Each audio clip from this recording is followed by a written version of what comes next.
दोस्तों, 2 जुलाई 2023 पुणे के इन्वेस्टर्स के लिए बहुत ही बेहतरीन दिन था क्योंकि इस दिन हमने एक इन्वेस्टर अवेयरनेस सेमिनार यहाँ पे कंडक्ट किया था और ये सेमिनार बहुत ही इंफॉर्मेशन पैक्ड था। पिछले 5 से 8 सालों में हमारे स्टॉक मार्केट की क्या दिशा रहेगी और क्यों रहेगी, इसके ऊपर फंडामेंटल व्यू और टेक्निकल व्यू दोनों दिए गए थे। दोस्तों, अगर आप पुणे से नहीं हो और अगर आपने ये जो इवेंट है अगर ये मिस किया है तो आपके लिए हमने ये वीडियो पूरा रिकॉर्ड करके हमारे YouTube चैनल किरण जाधव के ऊपर अपलोड किया है। दोस्तों, अगर आपको ये वीडियो देखना है तो आपको क्या करना है, हमारी वेबसाइट का जो होम पेज है वहां पे जाइए, स्क्रीन की तरफ देखो। हमारे वेबसाइट के होम पेज पर राइट हैंड साइड कॉर्नर पे YouTube का एक आइकॉन है। जब आप इसके ऊपर क्लिक करोगे तो हमारा YouTube चैनल खुल जाएगा और उसमें ये देखिए दोस्तों, इन्वेस्टर अवेयरनेस सेमिनार यहाँ पे लिखा हुआ है और ये पूरा वीडियो आपको देखना है। एक्शन पैक्ड है, बहुत अलग अलग तरह का राइट नॉलेज आपके तरफ आपके पास पहुंचाने के लिए हमने एफर्ट्स लिए हैं। तो दोस्तों, इस वीडियो को देखना बिल्कुल मत भूलिएगा। और उसके साथ साथ इस वीकली वीडियो में मैं बहुत कुछ अलग चीजें करने वाला हूँ। रेगुलर जो होता है वो हमारा निफ्टी, बैंक निफ्टी सेक्टर के ऊपर व्यू में देने वाला हूं ही, लेकिन उसके साथ साथ मैं आप पिछले हफ्ते के वीडियो में आपने मुझे कुछ स्टॉक्स के बारे में सवाल पूछा था, उसके ऊपर मैं व्यू देने वाला हूं। उसके साथ साथ मैं एक नया सवाल आपके लिए लेके आया हूं। तो ये वीडियो बिल्कुल अंत तक देखना मत भूलिएगा क्योंकि ये वीडियो भी उतना ही एक्शन पैक रहने वाला है। और सबसे पहले ये बताना चाहूंगा कि हमारा जो मार्केट आउटलुक डेली था दोस्तों, 1500 पॉइंट्स आपने पॉकेट किए होंगे अगर आपने ये मार्केट आउटलुक डेली पढ़ा होता। दोस्तों, मैं दिखाना चाहूंगा आपको क्योंकि ये गर्व की बात होगी हमारे लिए कि आपने उतना प्रॉफिट इस वीडियो की तरफ से कमाया होगा। दोस्तों देखिए, ये हमारा मार्केट आउटलुक डेली और यहाँ पे देखिए हमने क्लियरली लिखा है the long positions created are yielding over 1500 points. Hold your long position with a trailing stop loss as advice below. अभी भी हम आपको ये ट्रेलिंग स्टॉप लॉस कहाँ होना चाहिए ये आपको बताते हैं, गाइड करते आ रहे हैं। आइए दोस्तों शुरू करते हैं। मेरा नाम है आशीष केलकर और मैं हमारे इस वीकली वीडियो में आपका बहुत तहे दिल से स्वागत करता हूं। शुरू करते हैं दोस्तों निफ्टी के साथ।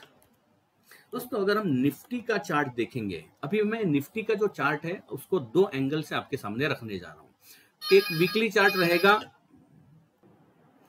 पहले मैं डेली चार्ट आपके सामने रखना चाहता हूं। दोस्तों, अभी ये डेली चार्ट जो है उसके ऊपर लास्ट टाइम याद है आपको, मैंने पिछले हफ्ते के जो वीकली वीडियो है उसमें कहा था और उसमें आपको मैंने ये ट्रेंड लाइन ड्रॉ करके बताई थी। यहां से यहां तक हमने एक ट्रेंड लाइन ड्रॉ की थी और हम फ्राइडे को यहाँ पे थे। मैंने कहा था कि एक अच्छा खासा ब्रेकआउट हुआ है। ऐसे ब्रेकआउट के बाद जनरली 2 चीजें होती है, प्राइस करेक्शन या टाइम करेक्शन। और साइडवेज मूवमेंट हमें पिछले हफ्ते के पहले लास्ट के 4 दिनों में देखने को मिला, राइट। अभी अगर मैं इस डेली चार्ट को देखता हूं तो ये बड़े ब्रेकआउट के बाद ये जो कंसोलिडेशन हो रहा है, मेरा अगले हफ्ते के लिए व्यू भी, अगले हफ्ते के लिए मैं स्पेसिफिकली ये शब्द यूज कर रहा हूं, साइडवेज होने की संभावना है या थोड़ा करेक्टिव एक्शन हमें निफ्टी में देखने को मिल सकता है। और ये जो करेक्शन आ सकता है, ये करेक्शन मैं मानता हूं कि 19,000 से लेके 18,900 के लेवल्स के आसपास होने की संभावना है। अभी मैं आपके सामने रखना चाहता हूं वीकली चार्ट और मैंने यहाँ पे ऑलरेडी वीकली चार्ट पर एक ट्रेंड लाइन ड्रॉ करके रखी है। दोस्तों, अगर मैं थोड़ा एक्सपांड करके आपको दिखाता हूं, पिछले हफ्ते ये वीकली कैंडल है, हमें एक अच्छा खासा ब्रेकआउट मिला था, लेकिन इसमें एक छोटा सा चीज ये है कि उसमें वॉल्यूम अगर मैं देखता हूं सेकंड लास्ट कैंडल का तो वो उतना ज्यादा सपोर्टिव नहीं था। इसलिए मैंने कहा था कि पिछले हफ्ते के वीकली वीडियो में कि अगला हफ्ता थोड़ा साइडवेज होने की संभावना है। दोस्तों, जनरली ऐसे ब्रेकआउट के बाद क्या होता है कि वो ट्रेंड लाइन वापस एक बार टेस्ट करती है और उसके बाद हम एक अच्छे बड़े ट्रेंड के लिए रेडी हो जाते हैं। तो वहां पे अगला हफ्ता हमारे लिए बहुत क्रूशल होगा कि क्या हम इस ट्रेंड लाइन को रिस्पेक्ट करके वापस एक बार उछाल देते हैं या फिर इस ट्रेंड लाइन को वापस नीचे की तरफ ब्रेक डाउन करके एक बुल ट्रैप बनाते हैं। दोस्तों इसीलिए मार्केट आउटलुक डेली आपको रोज पढ़ना जरूरी है। इस पर्टिकुलर ट्रेंड लाइन की अगर मैं बात करूं तो 19,000, यहाँ पे भी 19,000 का ही लेवल, अगर राउंड फिगर पकड़ता हूं तो 19,000 का लेवल निकल के आ रहा है। इसका मतलब ध्यान से समझो, जब तक हम 19,000 18,900 इस रेंज के ऊपर है, तब तक medium term to long term के लिए हम एक अच्छे ट्रेंड के लिए तैयार है। अगर हम इस लेवल के नीचे फिसलते हैं तो हमें वापस एक बार व्यू के ऊपर रिव्यू करना पड़ेगा। तो निफ्टी के लिए मोटा मोटी नीचे की तरफ 19,000 ये अहम लेवल रहेगा। ऊपर की तरफ अगर मैं डेली चार्ट भी देखता हूं, जैसा मैंने पिछले हफ्ते में कहा था कि ये जो कंसोलिडेशन होगा उसका जो टॉप लेवल, जो रेजिस्टेंस लेवल होगा वो 19,500 होगा। अगले हफ्ते के लिए भी 19,500 ये मेक और ब्रेक लेवल रहेगा। इसके ऊपर अगर हम निकलते हैं तो वापस एक बार तेजी के संकेत चार्ट के ऊपर दिखाई दे सकते हैं। दोस्तों ये हुआ टेक्निकल व्यू। अभी बात करेंगे निफ्टी का ऑप्शन चेन डेटा। दोस्तों अगर निफ्टी का ऑप्शन चेन डेटा हम देखेंगे, 13 जुलाई का निफ्टी का ऑप्शन चेन डेटा मैं टेबल देखता हूं। पहले कॉल साइड देखेंगे दोस्तों, तो कॉल साइड में अगर देखूं तो हाईएस्ट अभी फिलहाल 19,400 के देखें तो करीब करीब 2,34,000 कॉन्ट्रैक्ट्स ओपन है। हम 19,330 के आसपास क्लोज हुए हैं और 19,400 पे करीब करीब 2,34,000, और उसके बाद अगर मैं देखता हूँ 19,500 पे 2,17,000 के आसपास कॉन्ट्रैक्ट्स ओपन है। इसका मतलब मल्टीपल दो रेजिस्टेंसेस है निफ्टी को ऊपर जाने में, पहला 19,400, दूसरा 19,500। अगर मैं टेक्निकल व्यू और ओआई डेटा साथ में मिलाना चाहता हूं तो डेफिनेटली 19,500 ये मेरे लिए अहम लेवल रहेगा ऊपर की तरफ। दोस्तों नीचे की तरफ की अगर हम बात करेंगे तो देखिए, टेक्निकली मैंने कहा था 19,000, और यहाँ पे अगर मैं देखता हूँ 19,300 ये लेवल है जहाँ पे करीब करीब 1,17,000 पुट कॉन्ट्रैक्ट्स ओपन है। और उसके बाद अगर मैं देखता हूँ तो सीधा 1,10,000 के कॉन्ट्रैक्ट्स 19,000 पे है। तो यहाँ पे भी मेरा वेटेज सबसे ज्यादा जाएगा 19,000 इस लेवल के ऊपर।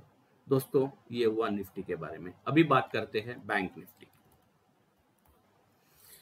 बैंक निफ्टी का भी बहुत ही बेहतरीन पिछले हफ्ते का एनालिसिस रहा जो हमने आपके साथ शेयर किया था।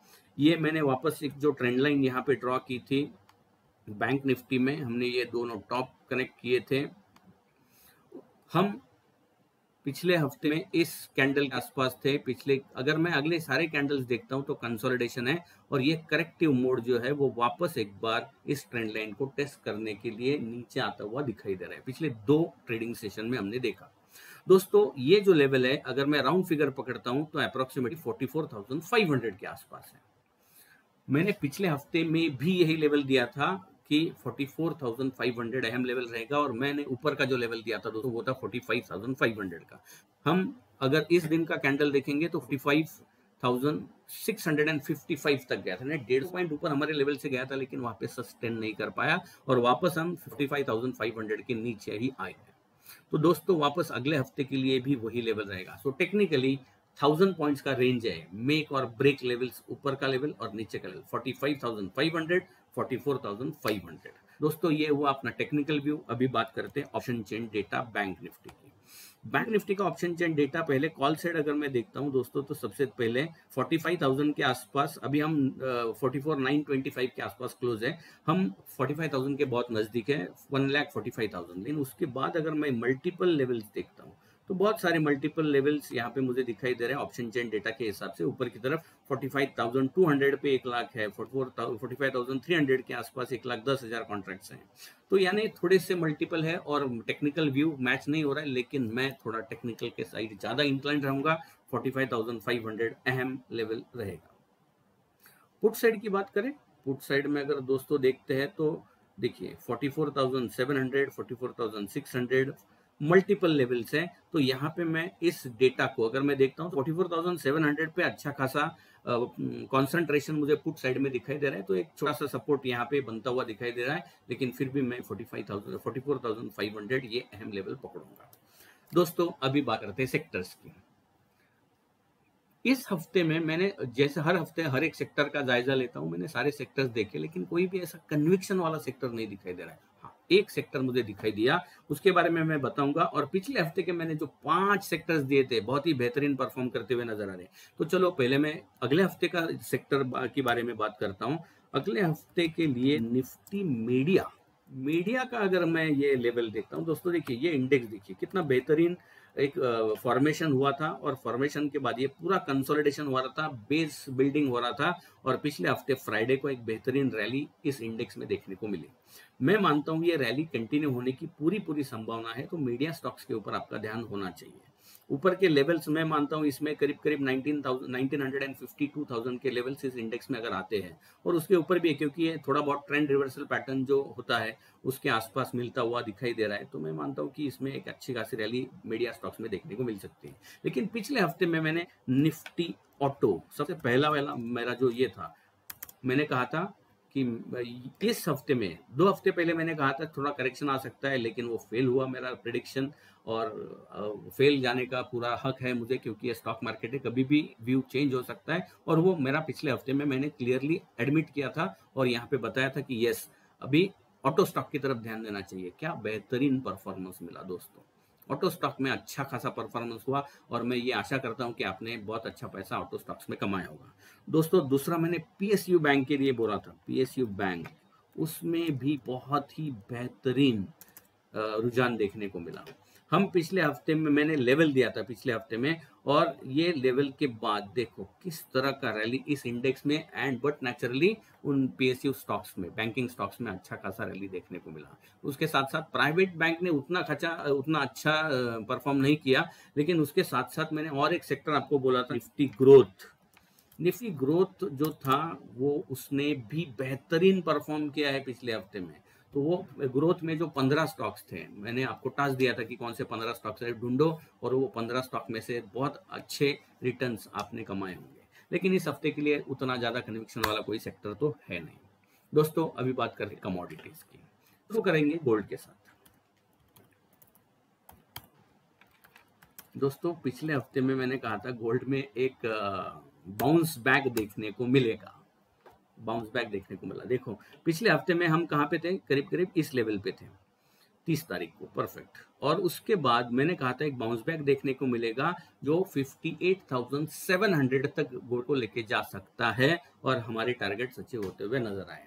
मेरा ये जो व्यू, बुलिश व्यू है, ये अभी भी कंटिन्यू है, और मैं मानता हूँ 59,500 तक गोल्ड जाने की संभावना है। तो अगर पिछले हफ्ते में आपने लॉन्ग पोजीशंस ली है गोल्ड में, तो आपको स्टॉप लॉस ट्रेल करके चलना चाहिए, और अभी के लिए फिलहाल जो स्टॉप लॉस रहेगा वो 58,450 का स्टॉप लॉस आपको गोल्ड में लगाना है। दोस्तों सिल्वर की अगर मैं बात करूं तो सिल्वर में मैंने एक रेंज दिया था, उस रेंज को तोड़ के सिल्वर ऊपर निकला। 70,000 का मैंने ऊपर का लेवल दिया, उसके ऊपर अच्छा खासा रैली आपको देखने को मिला। अभी भी बुलिशनेस जारी रहने की संभावना पूरी पूरी दिखाई दे रही है, और मैं मानता हूं कि 73,000 तक, सॉरी 72,500 तक ये सिल्वर जाता हुआ नजर आ सकता है। क्रूड, क्रूड में बहुत ही बेहतरीन फॉर्मेशन देखने को मिल रहा है दोस्तों, बहुत ही बेहतरीन। देखो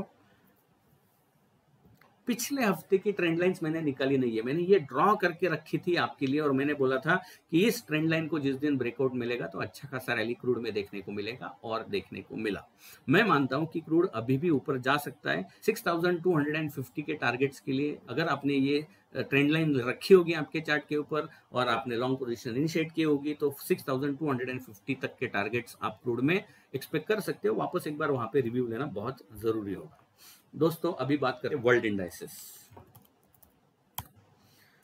वर्ल्ड इंडाइसेस, डाउ जोन्स, मैंने टारगेट आपको जो दिया 34,600 का, लेकिन हम 34,523 तक ऊपर गए थे, और वहां से एक अच्छा खासा करेक्शन देखने को मिला, क्योंकि जो फेड का स्पीच आया था उसकी वजह से ब्याज दरों में जो प्रोजेक्शंस किए गए हैं उसके आधार पर एक छोटा सा अच्छा खासा करेक्शन देखने को मिला, और मैं मानता हूं ये करेक्शन और थोड़ा बढ़ सकता है दोस्तों। अगर मैं चार्ट का जायजा लेता हूं तो मैं मानता हूं 33,600 तक नीचे आने की संभावना है। अभी 33,750 के आसपास है हम डाउ में, और 33,600 का एक लेवल है, वहां पे छोटा सा सपोर्ट बनता हुआ दिखाई दे रहा है। तो बेरिशनेस है, लेकिन लंबे समय के लिए मैं देखूं तो एक रेंज बाउंड ही मार्केट यूएस का बनता हुआ दिखाई दे रहा है। दूसरी बात करूं मैं नास्डैक, नास्डैक की अगर मैं बात करता हूं तो नास्डैक में मैंने जो टारगेट दिए थे 13,800 के, वो टारगेट अचीव हो गए। लेकिन वहां उसके बाद जो जैसा मैंने डाउ जोन्स के बारे में बोला, वैसा इसमें भी एक गैप डाउन हमें देखने को मिला और मैं मानता हूं कि एक रेंज ही बना रहेगा। ऊपर की तरफ 13,800 वापस एक बार वही लेवल रहेगा। नीचे की तरफ की अगर मैं बात करूं तो मैं मानता हूं 13,400 एंड 13,800 का रेंज नैस्डैक में बनता हुआ दिखाई देगा। तीसरा S&P 500 की अगर मैं यूएस की बात करूं तो उसमें भी एक रेंज बाउंड ही बनता हुआ दिखाई दे रहा है। मैंने टारगेट दिया 4450 का टारगेट अचीव हुआ है अपना पिछले हफ्ते का, और अभी मैं जो एक रेंज देने जा रहा हूँ वो ऊपर की तरफ अगेन 4460 की है। 10-15 पॉइंट्स ऊपर की तरफ मैं ये रेंज शिफ्ट कर रहा हूँ। मेरा जो टारगेट था ऊपर की लेवल 4460 की रहेगी, और नीचे की तरफ अगर मैं देखता हूँ तो मैं मानो 4350 ये रेंज S&P 500 में देखने को मिल सकता है। दोस्तों ये तो हुआ वर्ल्ड इंडाइसेस के बारे में, लेकिन और एक बेहतरीन बात पिछले हफ्ते में मैंने आपको बताई थी और वो थी फॉरेक्स के बारे में, यानी यूएसडी आईएनआर। देखो मैंने ये ट्रेंड लाइंस पर्पजली हटाई नहीं है, क्योंकि मैं दिखाना चाहता था आपको कि हमने पिछले हफ्ते में जो ट्रेंड लाइन ड्रॉ की उसको रिस्पेक्ट करते हुए निफ्टी ने वापस वहां से जंप किया, और जंप 3 ट्रेडिंग सेशन में ऊपर के रेंज तक आ गया ये। आपको क्या करना चाहिए, अगर आप फॉरेक्स में ट्रेड करते हो तो ये ट्रेंड लाइंस आपके चार्ट के ऊपर ड्रॉ करके रखनी है, और यहाँ पे क्या करना है आपको, यहाँ पे ये जो ऊपर का ट्रेंड लाइन है उसका वैल्यू मैं अप्रोक्सीमेटली बता देता हूँ, वो रहेगा करीब करीब 82.70। अगर 82.70 के ऊपर रुपया निकलता है, वापस एक बार थोड़ा जायजा लेता हूँ, सॉरी थोड़ा रिवाइज करना चाहूंगा, 82.90 ये ले पकड़ा, 82.90 के ऊपर अगर हम निकलते हैं तो रुपए में कमजोरी और बढ़ती हुई नजर आएगी, और ये अच्छा साइन नहीं होगा। अगले हफ्ते में मैं बोल रहा हूं साइडवेज मूवमेंट रहने की संभावना है, तो उसके 2-3 रीजन है दोस्तों। एक तो ये रीजन है, दूसरा पीसीआर है। तो आपको ये 2-3 चीजों की तरफ ध्यान देना बहुत बहुत जरूरी है। तो ये ट्रेंड लाइंस ड्रॉ करके रखो, ऊपर की तरफ 82.90 ये लेवल बहुत अहम रहेगा रुपी डॉलर के लिए। उसके बाद हम बात करते हैं पुट कॉल रेशो। अभी ये पुट कॉल रेशो के बारे में मैं हर हफ्ते में हर वीकली वीडियो में आपको बताता हूँ। यहाँ पे नीचे डिस्क्रिप्शन में एक लिंक दिया गया है जहाँ पे किरण सर ने पुट कॉल रेशो के बारे में आपको डिटेल में समझाया हुआ है। अगर मैं फ्राइडे का पुट कॉल रेशो दोस्तों देखता हूँ तो 0.9 है। ये जो रेंज है, यहाँ पे आपको चार्ट भी दिखाई दे रहा होगा, ये जो रेंज है इस रेंज का जो मिड लेवल है वो है 1 का, तो वो मिड लेवल में है, यानी पुट कॉल रेशो भी इनडिसाइसिव मोड पे आ रहा है। मतलब tug of war bulls and bears के बीच में, जो जनरली साइडवेज मूवमेंट की तरफ इशारा करता है। और अगर ये और थोड़ा सस्ता होता हुआ नजर आया, सस्ता कब होगा पुट कॉल रेशियो, अगर और थोड़ा करेक्टिव मोड आता है मार्केट में तो सस्ता हो जाएगा, और वहां पे जब पुट कॉल रेशियो सस्ता होगा वहां पे हमें खरीदारी करने के मौके ढूंढने चाहिए। करेक्ट। उसके बाद दोस्तों बात करेंगे इवेंट्स की। इवेंट्स अगले हफ्ते में बहुत है, मतलब और इम्पोर्टेंट वाले हैं। कौन से इवेंट है अगले हफ्ते में, तो दोस्तों 10 जुलाई को चाइना का year on year inflation data announce होने वाला है, कि बट नेचुरली जिसका इम्पैक्ट स्टॉक मार्केट पे होगा। 11 जुलाई को यूके का अनएम्प्लॉयमेंट रेट क्या है ये डेटा पब्लिश होने वाला है, और 12 जुलाई को यूएस का year on year inflation rate जो है वो अनाउंस होने वाला है। डेफिनेटली उसके आधार पर उनकी जो मॉनिटरी पॉलिसीज है ये सारी तय होने में मदद होती है, तो उसकी तरफ लोगों का ध्यान होगा। And finally on 13 July 3 events होंगे। पहला, चाइना का बैलेंस ऑफ ट्रेड डिक्लेयर होगा, उसके बारे में इंपोर्ट एक्सपोर्ट जो कुछ भी डिफरेंस होता है इसके बारे में मैंने रील भी बनाए हैं, और पिछले कई 1-2 वीकली वीडियो में मैंने इसके ऊपर बात भी की है। यूके का जीडीपी रेट डिक्लेयर होने वाला है 13 जुलाई को, और 13 जुलाई को यूएस का पीपीआई डेटा। ये पीपीआई डेटा क्या होता है, पीपीआई डेटा अनाउंस होने वाला है। ये डेटा होता क्या है पीपीआई डेटा? पीपीआई डेटा का मतलब होता है दोस्तों प्रोड्यूसर्स प्राइस इंडेक्स। अब ये प्रोड्यूसर प्राइस इंडेक्स का क्या मतलब इसका इंप्लीकेशन क्या होता है इकोनॉमी के ऊपर? दोस्तों पीपीआई प्रोड्यूसर्स प्राइस इंडेक्स का मतलब ये होता है कि अगर मेरी कोई कंपनी है तो मैं एक चीज बना रहा हूं, तो उसके लिए जो रॉ मटेरियल लगता है, उसके लिए जो प्रोसेसिंग कॉस्ट होता है, इसमें over a period of time क्या बदलाव हो रहा है। अभी कभी कभी क्या होता है, प्रोड्यूसर कोई एक चीज आज बनाता है और वो डीलर को देता है, और डीलर से 3 महीने बाद उसके पास पैसा मिलता है, यानी क्रेडिट 3 महीने का दिया गया है। लेकिन उस 3 महीने के बाद जब वो पैसा आएगा तब तक ये बाकी सारी चीजों के रेट्स ऑलरेडी बढ़ चुके होंगे। तो देयर इज अ डिफरेंस, और रोज ऐसा प्रोडक्शन हो रहा है। तो प्रोड्यूसर्स क्या करते हैं, ये इन्फ्लेशन को काउंट करते हुए प्राइस कोट करते हैं। इसके आधार पर फेड जो है, फेड इन्फ्लेशन का या जीडीपी का पता लगा सकती है। इसके आधार पर उनके मॉनेटरी पॉलिसीज में कुछ बदलाव होने की संभावना होती है, इसलिए ये पीपीआई डेटा इंपॉर्टेंट होता है। तो ये डेटा पब्लिश होने वाला है 13 जुलाई को, तो इसकी तरफ आपको ध्यान देना जरूरी है।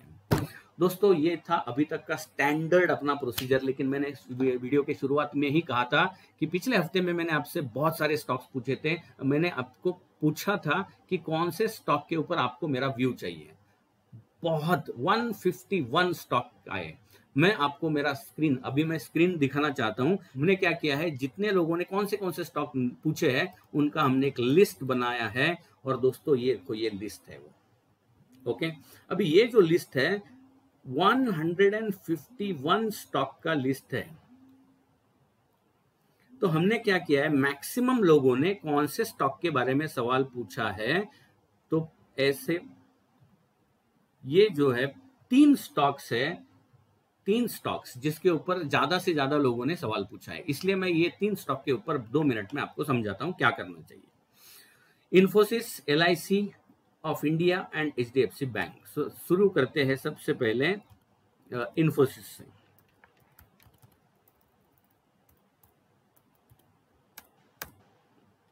अभी दोस्तों ये जो इन्फोसिस का चार्ट है, अगर मैं लॉन्ग टर्म चार्ट देखता हूं तो lower top lower bottom, lower top lower bottom, पहली बार हमने एक थोड़ा सा रिवर्सल देखने की कोशिश की है।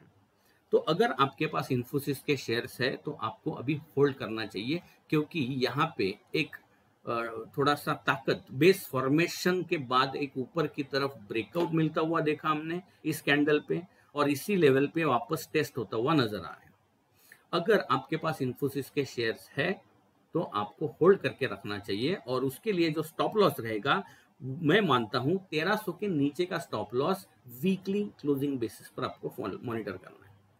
अगर फ्रेश खरीदारी करनी है तो थोड़ा रुक जाना चाहिए। मैं मानता हूं कि 1370 1370 के ऊपर अगर हम निकलते हैं तो फ्रेश खरीदारी करने का मौका इन्फोसिस में देखने को मिल सकता है। दूसरा स्टॉक है दोस्तों LIC of India. LIC of India में उसमें भी एक अच्छा खासा, देखो डाउन ट्रेंड चल रहा था, और उसके बाद एक ट्रेंड रिवर्सल पैटर्न हमें इस चार्ट पर देखने को मिला। उसके बाद ब्रेकआउट के बाद आपको पता है, मैं हमेशा बोलता हूं कि वो टेस्ट होता है, देखो टेस्ट होने के बाद वापस ऊपर निकलने की कोशिश कर रहा है। तो यहाँ पे थोड़ा एक्यूमुलेशन करते रहना चाहिए अगर आपके पास ये स्टॉक नहीं है। लेकिन अगर स्ट्रॉन्ग बेहतरीन एंट्री पॉइंट अगर ढूंढना है तो मैं मानता हूं आपको थोड़ा वेट करना पड़ेगा। 640 के ऊपर आपको फ्रेश खरीदारी करने के मौके ढूंढने चाहिए। और स्टॉप लॉस जो रहेगा दोस्तों थोड़ा डीप डाउन है इसमें, मतलब risk to reward ratio match नहीं हो रहा है, क्योंकि अगर वो 640 के ऊपर जाएगा तो नया स्टॉप लॉस हम कैलकुलेट कर पाएंगे। लेकिन मैं मानता हूं अभी के लिए जिनके पास ऑलरेडी ये स्टॉक है, थोड़ा डीप डाउन स्टॉप लॉस है 590 का, जो आपको डेली क्लोजिंग बेसिस पे मॉनिटर करना बहुत जरूरी है। और तीसरा HDFC बैंक की अगर मैं बात करूं, HDFC बैंक दोस्तों पिछले कई महीनों से एक बहुत बड़े रेंज में ही ट्रेड करता हुआ HDFC बैंक दिखाई दे रहा है। अगर आपके पास ये स्टॉक है तो आपको होल्ड करना चाहिए। ओवरऑल अगर लॉन्ग टर्म व्यू है आपका तो डेफिनेटली होल्ड करके रखना चाहिए। और जो एग्जिस्टिंग है उनका जो स्टॉप लॉस रहेगा वो रहेगा 1585, 1585 का। अभी 1660 है, 1585 यानी बहुत दूर का स्टॉप लॉस दे रहा हूँ, लेकिन बेहतरीन स्टॉप लॉस रहेगा। वीकली क्लोजिंग बेसिस पर मॉनिटर करें। अभी दोस्तों ये 3 स्टॉक के ऊपर मैंने आपको व्यू दिया। अगले हफ्ते के लिए मैं कुछ धमाकेदार लेके आया हूँ वापस एक बार। तो अगले हफ्ते में क्या करना है आपको, मतलब इस वीकली वीडियो में जो आपको, मुझे ढेर सारे कमेंट्स चाहिए आपके। तो अगले हफ्ते में मैं आपको क्या बताऊंगा, कौन से सवाल आपको मुझे पूछने हैं, जिसका जवाब मैं अगले हफ्ते की वीकली वीडियो में दूंगा। तो आपको मुझे ये बताना है दोस्तों कि आपको ऐसी कौन सी टर्मिनोलॉजीज है स्टॉक मार्केट में जो आपको मेरे से समझनी है। मैं हमेशा वीकली वीडियो में या फिर मेरे जो इंस्टाग्राम पे मैं रील पोस्ट करता हूँ उसमें अलग अलग टर्मिनोलॉजीज, जो अलग अलग इन्फ्लेशन रेट क्या होता है, PPI, जैसे मैंने अभी आज PPI एक्सप्लेन किया, वैसा मैंने आपको बैलेंस ऑफ ट्रेड एक्सप्लेन किया हुआ है। मैंने आपको परचेस मैनेजर PMI के बारे में एक्सप्लेनेशन दिया है। तो स्टॉक मार्केट में ऐसी अलग अलग जो टर्मिनोलॉजीज होती है जिसके बारे में आपको जानकारी नहीं है, लेकिन आप चाहते हो कि वो जानकारी मेरे पास होनी चाहिए, तो ऐसी कौन सी टर्मिनोलॉजीज है जिसके बारे में आप जानना चाहते हो, वो टर्मिनोलॉजी का नाम आपको कमेंट में डालना है। ढेर सारे कमेंट चाहिए। मैं हमारा जो रील्स होते हैं जो हम इंस्टा पे अपलोड करते हैं, या शॉर्ट वीडियोस होते हैं जो हम हमारे यूट्यूब चैनल पे डालते हैं, या फिर वीकली वीडियो में मैं एक ये सारी टर्मिनोलॉजीज आपको एक्सप्लेन करता रहूंगा। दोस्तों, पिछले हफ्ते में मैंने देखा ढेर सारा प्यार आप लोगों ने हमें दिया है, बहुत ही बेहतरीन तरह से रिस्पॉन्स आपने दिया हमारे सवालों का, और उससे भी ज़्यादा रिस्पॉन्स मुझे इस समय चाहिए कि आप कौन सी टर्मिनोलॉजीज जानना चाहते हैं। दोस्तों, ये टर्मिनोलॉजीज के बारे में बताने के लिए हमें बहुत खुशी होगी, क्योंकि किरण जादव एंड एसोसिएट हमारी ये जो ऑर्गेनाइजेशन है, इसका टैगलाइन है पढ़कर, समझकर, निवेश कर। इस हफ्ते के लिए इतना ही। मैं आशीष केलकर आपसे विदा चाहता हूं। मिलते हैं वापस अगले हफ्ते के वीकली वीडियो में। तब तक के लिए बाय। Thank you.